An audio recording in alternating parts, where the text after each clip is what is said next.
Yeah, is it possible to put a climate label on red meat? Well, actually, it is, because this man just did it in cooperation with us. This is Mr. Odd Norman from Amund's Gård in Sweden, and he's holding meat that he just climate certified as of May this year. He's a producer who has 750 cattle each year, so he's, some of you will think he's not a big producer, but in Sweden he's quite big. He's also well known for producing premium quality meat and being quite an offensive, not offensive, quite an active marketing. He works very much with marketing his own brand, so he doesn't sell into one of the big meat companies, but he has his control over his own brand, which probably influenced his decision to go for a climate certification. And I know that some of you have not heard me speaking before, some of you have. This is my 4th time here. So I'll just take you shortly through what is a climate certification according to us. We started working on this in 2007. Svenskt Sigill and the organic body for certification in Sweden, Krav, worked out criteria for climate certification on a mission from the 3 ministers for environment, agriculture and consumer. We also sorted out what we were going to do. We decided not to go for a carbon footprint, and that is because we thought it was not mature at the time. There was not enough credibility in data, and we wanted also to be able to certify reductions in climate impact. So we made a standard with criteria for climate certification, which could be used as an add-on to existing systems, or with criteria that could be integrated into existing systems. And this is a bit of a, how to say, not, well, being proud here, genius. It makes for a quick implementation. So we decided not to launch a new system. I'll skip this one. And the certification system contains criteria for the food chain. So the farm operations, the plant production, the animals, and it also contains criteria for the processing, transports, and packages. Now, it's been a bit difficult to implement these the processing, transports, and packages. So this cattle farm has only been certified according to this farm operations, plant production, and his beef production. I want to tell you also that on our website is the information on the imports, which is quite interesting. We developed a concept for how you can define what is what is the reduction of climate impact when you're dealing with imports. It's like a concept. It's not a finished standard, but it would be interesting to discuss it more with you sometime later. So we have 60 products available in shops right now from 40 farm operations. And this is growing, stable growth, but quite slow in my opinion. We would really like to have a bigger catch on, but we have made no big consumer information campaigns. We have only made press releases and PR.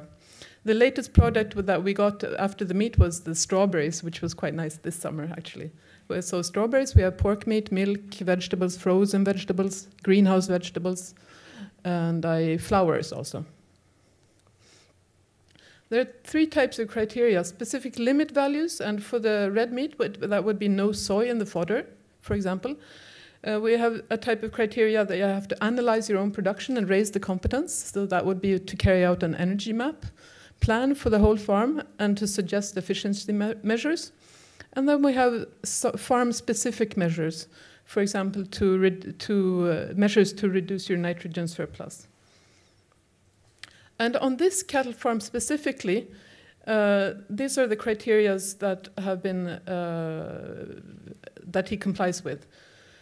And if I go directly to the animal husbandry, very strong criteria is the healthy animals. That would be an efficiency criteria. If you have healthy animals, you get high output. We also certify that it's a grazing system. We certify that the fodder is locally produced and that there are climate calculations on the fodder. There's also no soy in the fodder for cattle. And for the other animal, for example, pork or lamb meat, pork and chicken, we have lower amounts of soy. So we still allow some soy in the system, but for the red meat, no soy at all.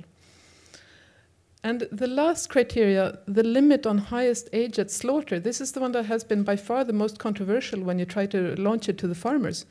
And it's an efficiency criteria. We want the growth of the cattle to be stable and quick so that they don't emit the methane unnecessarily for a long period of time. So this means that the bulls, they can only become 18 months, and the heifers and the castrated bulls, I forgot the name for that one, they can become 25 months of age. And we have higher limits for the type of cattle that only go for grazing, the natural pasture cattle. On this farm, and I'm not going to translate this for you, I just want to show it to you as an example. We made a climate calculation of the emissions that this farm is causing according to the Swedish model. And it's not the Cool Farm tool, actually, but it's a Swedish concept called Klimatkollen, which is available for free in the extension service with public financing to the farms. So it's like a support. And this is where the farmer learns how much climate impact different parts of the production have made. So this, in the future, this will probably become a criteria that we demand that they do this type of calculation. Right now it is not, as Martina was discussing.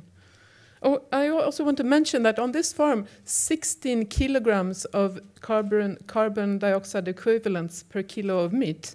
Now that's quite low, and that's because in this system, this farmer, he buys the cattle, so the mothers are not included here. It would probably be a bit higher if the mothers were also included, which they usually are. They probably would be in the Cool Farm tool. I think you're moaning over there. But this type of thing is very good to raise the awareness of the farmer.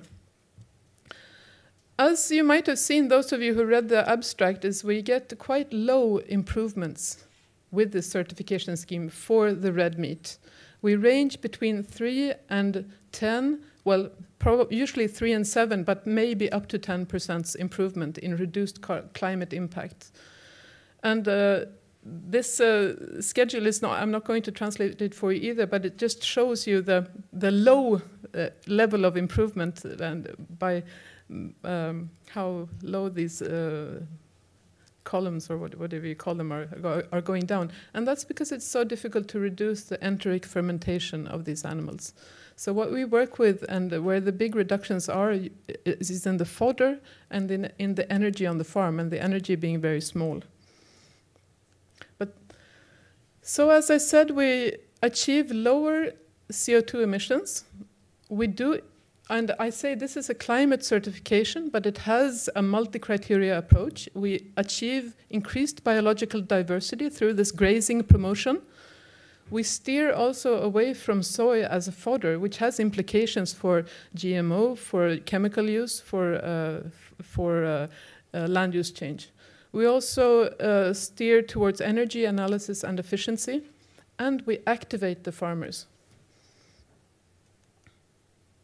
Now, it has been quite controversial, this climate labeling of red meat. And when we launched in May, we were really, really nervous that the environmental lobby was going to hit us in the head quite hard.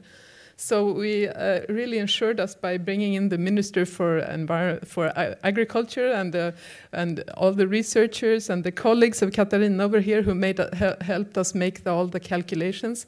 And Amons, they have also been quite strong in promoting, but promoting in a smart way, because the communication is we need to eat less meat, yes. But when we eat meat, which meat should we eat? Well, so it's a tool to help consumers choose the best type of meat, but we're not helping them to choose between meat and beans. And we think in general that this has landed quite well. Most people understand this, and we have not been subject to any hard attacks from the environmental lobby yet. It might still happen, we don't know, but so far we're doing fine. We also made a consumer study, and I want to confirm what Olivier is saying. We have made similar types of studies in this project, and we get similar types of results, showing that there is a consumer interest. And we also asked them about willingness to pay. And this question is, would you be able to pay more for... Sorry, am I... Yeah, it's... No. I'll move away. Would you be able to, would you imagine paying more for red meat that's produced with lower emissions of climate gases compared to other red meat? And 14% and 36% said yes, maybe, or yes, absolutely. This we take as an indication that there is a willingness to pay and there is a market potential for this type of meat. And we also asked this farmer, okay, now that you're gone for this, how has the economic situation improved for you? And he was very clear that the big improvement was, one, that he made energy efficiency on his own farm. He discovered things in the energy mapping that he had not realized before, and this was an eye-opener for him. And then he said he is getting better paid, but he cannot say exactly how much because he was already quite at the top of the premium producing. So there was not so much margin to raise his price, but he's still quite satisfied with the PR that he's been able to make on this and the outreach that he has gotten. I'll skip this one, and I'll go for the road ahead. We're going to continue to promote this climate certification, and there are 2 or 3 cattle farmers who are in line now to certify. We are also looking at some new products. We're going into tomatoes, cucumbers, greenhouse vegetables, which is interesting because we need a volume of products before we can do big marketing campaigns towards consumers. We're also looking to benchmark this system against the FAO Sustainability Assessment, SAFA, and the Food Sustainable Production and Consumption Roundtable. And we will probably go for Findus, who some of you have heard here last year, as a case study in both of these systems to see how we compare and how these systems can work together. We're also doing interviews to learn from ongoing certification processes. And we're looking what's happening abroad. And I want to remember last year, the Sustainable Agriculture Network, Rainforest Alliance, were here to present their climate certification scheme. And Martina mentioned them.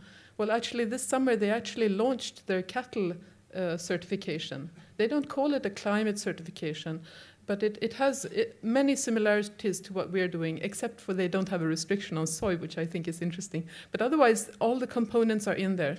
So we think these 2 systems are 2 quite good examples of what is happening now in the cattle red meat sector to make sustainability improvements in a sector which has been quite hard hit by this environmental discussion. I will be here for lunch, but I'm leaving quite soon after that. So if you don't catch me, then here's the email address. And there's the website, which has quite a lot of the information in the project in English.